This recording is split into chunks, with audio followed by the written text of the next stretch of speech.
Genesis 16. Now Sarai, Abram's wife, had borne him no children, but she had an Egyptian slave named Hagar. So she said to Abram, "The Lord has kept me from having children. Go sleep with my slave. Perhaps I can build a family through her." Abram agreed to what Sarai said. So after Abram had been living in Canaan 10 years, Sarai his wife took her Egyptian slave Hagar and gave her to her husband to be his wife. He slept with Hagar, and she conceived. When she knew she was pregnant, she began to despise her mistress. Then Sarai said to Abram, "You are responsible for the wrong I'm suffering. I put my slave in your arms, and now that she knows she is pregnant, she despises me. May the Lord judge between you and me."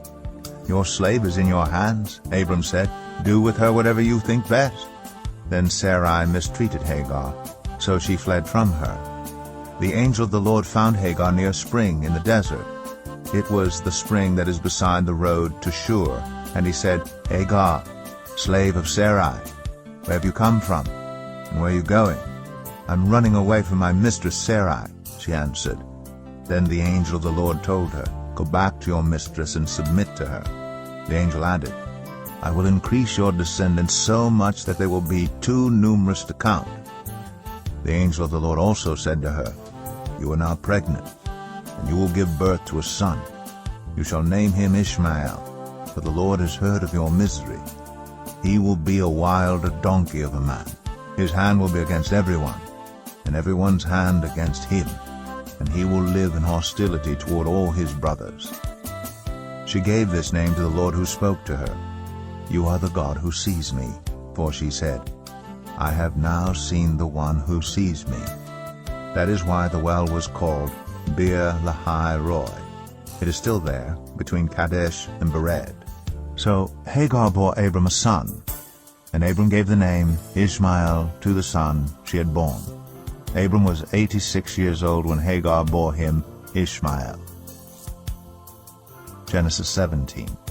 When Abram was 99 years old, the Lord appeared to him and said, "I am God Almighty. Walk before me faithfully and be blameless. Then I will make my covenant between me and you, and will greatly increase your numbers." Abram fell face down, and God said to him, "As for me, this is my covenant with you. You will be the father of many nations. No longer will you be called Abram. Your name will be Abraham, for I have made you a father of many nations. I will make you very fruitful. I will make nations of you, and kings will come from you. I will establish my covenant as an everlasting covenant between me and you and your descendants after you for the generations to come, to be your God and the God of your descendants after you. The whole land of Canaan, where you now reside as a foreigner, I will give as an everlasting possession to you and your descendants after you, and I will be their God." Then God said to Abraham, "As for you, you must keep my covenant, you and your descendants after you for the generations to come. This is my covenant with you and your descendants after you, the covenant you are to keep. Every male among you shall be circumcised. You are to undergo circumcision, and it will be the sign of the covenant between me and you.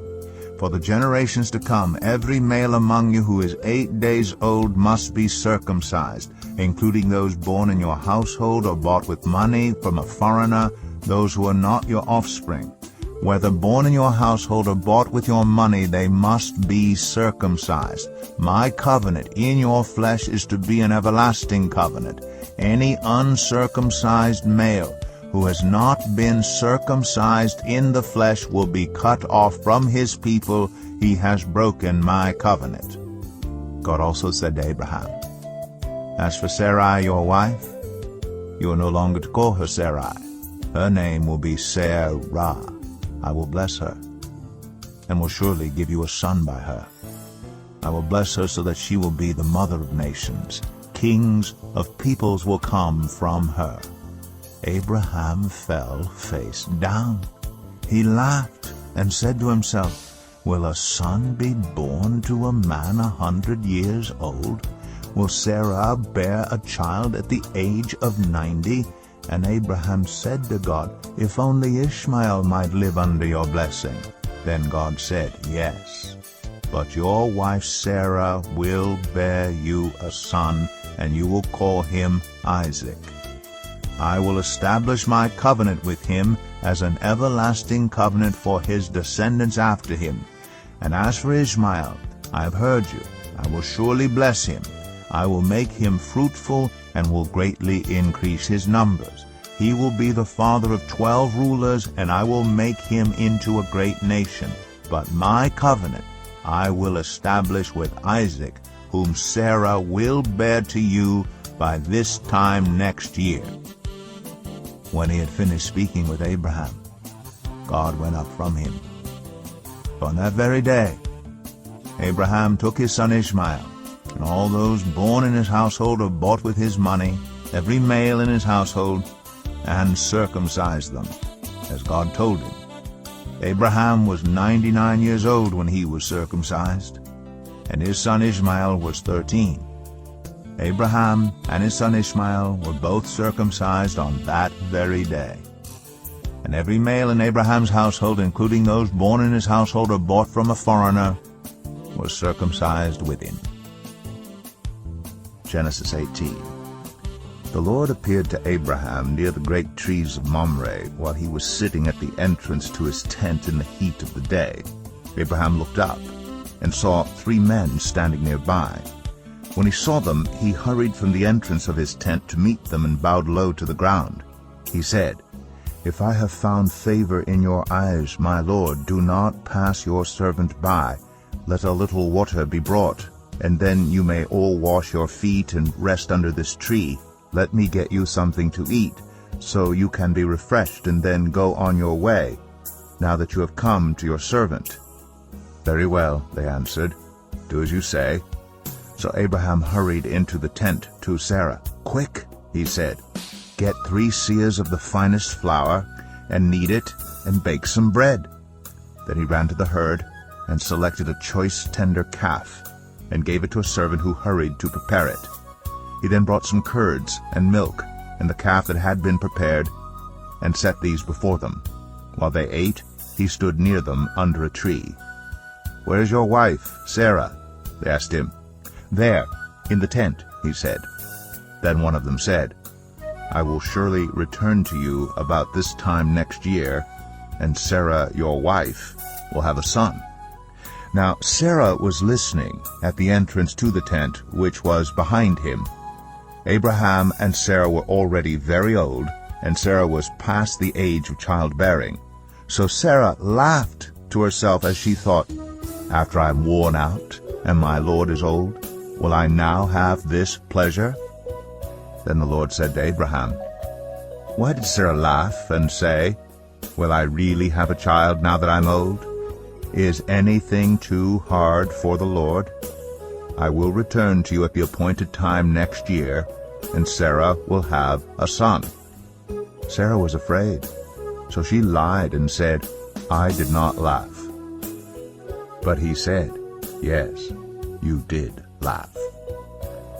When the men got up to leave, they looked down toward Sodom, and Abraham walked along with them to see them on their way. Then the Lord said, "Shall I hide from Abraham what I am about to do? Abraham will surely become a great and powerful nation, and all nations on earth will be blessed through him. For I have chosen him so that he will direct his children and his household after him to keep the way of the Lord by doing what is right and just, so that the Lord will bring about for Abraham what he has promised him." Then the Lord said, "The outcry against Sodom and Gomorrah is so great, and their sin so grievous, that I will go down and see if what they have done is as bad as the outcry that has reached me. If not, I will know." The men turned away and went toward Sodom, but Abraham remained standing before the Lord. Then Abraham approached him and said, "Will you sweep away the righteous with the wicked? What if there are 50 righteous people in the city?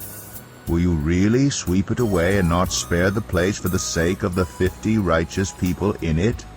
Far be it from you to do such a thing, to kill the righteous with the wicked, treating the righteous and the wicked alike. far be it from you. Will not the judge of all the earth do right? The Lord said, If I find 50 righteous people in the city of Sodom, I will spare the whole place for their sake. Then Abraham spoke up again. Now that I have been so bold as to speak to the Lord, though I am nothing but dust and ashes, what if the number of the righteous is 5 less than 50? Will you destroy the whole city for lack of 5 people? If I find 45 there, he said, I will not destroy it. Once again he spoke to him. What if only 40 are found there? He said, For the sake of 40, I will not do it. Then he said, May the Lord not be angry, but let me speak. What if only 30 can be found there? He answered, I will not do it if I find 30 there.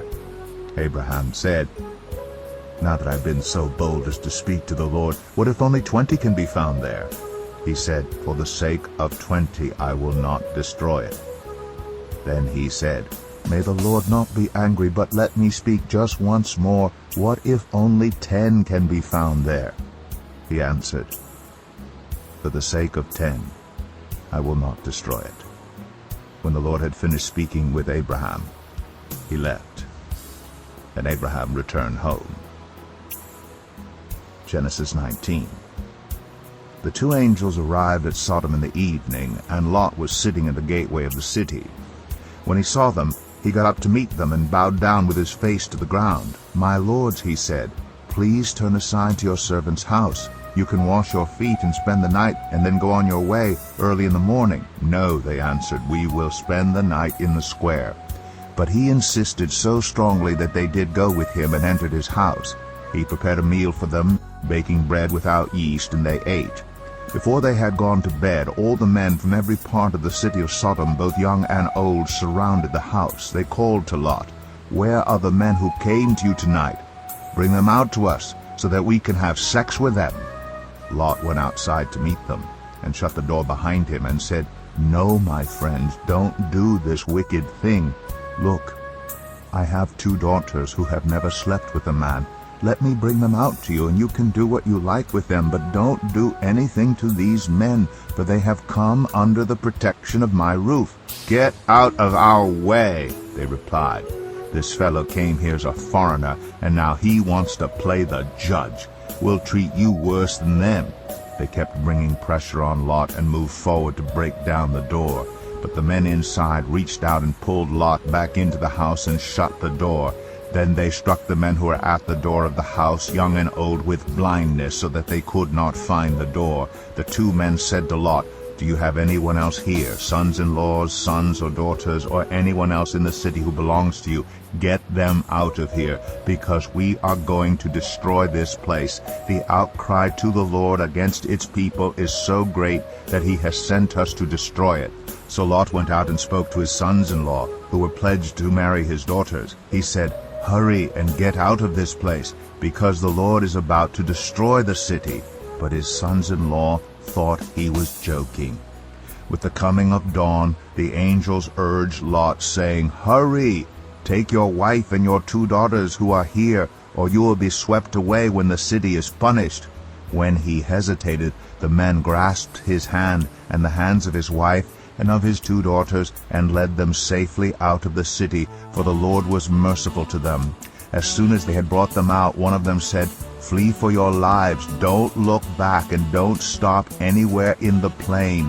Flee to the mountains, or you will be swept away. But Lot said to them, No, my lords, please, your servant has found favor in your eyes, and you have shown great kindness to me in sparing my life. But I can't flee to the mountains. This disaster will overtake me, and I'll die. Look, here is a town near enough to run to, and it is small. Let me flee to it. It is very small, isn't it? Then my life will be spared. He said to him, Very well, I will grant this request too. I will not overthrow the town you speak of, but flee there quickly, because I cannot do anything until you reach it. That is why the town was called Zoar. By the time Lot reached Zoar, the sun had risen over the land. Then the Lord rained down burning sulfur on Sodom and Gomorrah from the Lord out of the heavens. Thus he overthrew those cities and the entire plain, destroying all those living in the cities and also the vegetation in the land. But Lot's wife looked back, and she became a pillar of salt. Early the next morning Abraham got up and returned to the place where he had stood before the Lord.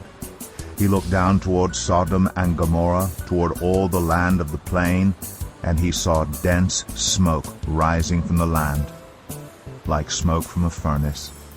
So when God destroyed the cities of the plain, he remembered Abraham, and he brought Lot out of the catastrophe that overthrew the cities where Lot had lived. Lot and his 2 daughters left Zoar and settled in the mountains, for he was afraid to stay in Zoar. He and his 2 daughters lived in a cave. One day the older daughter said to the younger, "Our father is old, and there is no man around here to give us children, as is the custom all over the earth. Let's get our father to drink wine, and then sleep with him, and preserve our family line through our father." That night they got their father to drink wine, and the older daughter went in and slept with him. He was not aware of it when she lay down or when she got up.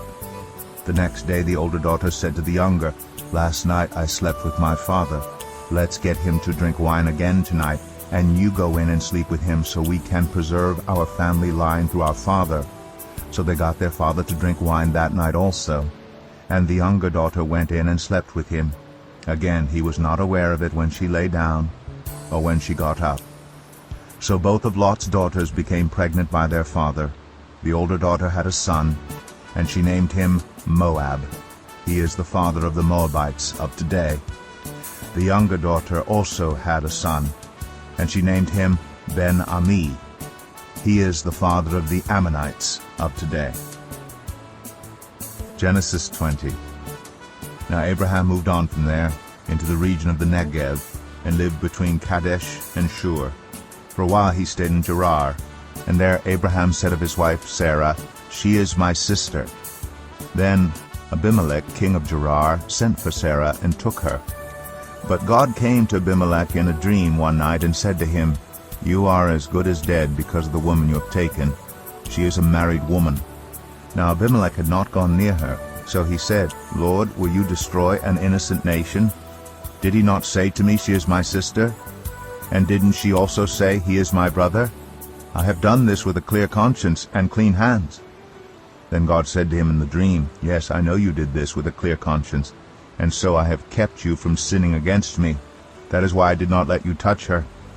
Now return the man's wife, for he is a prophet, and he will pray for you, and you will live.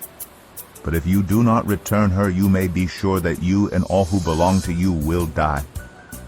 Early the next morning Abimelech summoned all his officials, and when he told them all that had happened, they were very much afraid. Then Abimelech called Abraham in and said, "What have you done to us? How have I wronged you that you have brought such great guilt upon me and my kingdom? You have done things to me that should never be done." And Abimelech asked Abraham, "What was your reason for doing this?" Abraham replied, "I said to myself, there is surely no fear of God in this place, and they will kill me because of my wife. Besides, she really is my sister, the daughter of my father, though not of my mother, and she became my wife.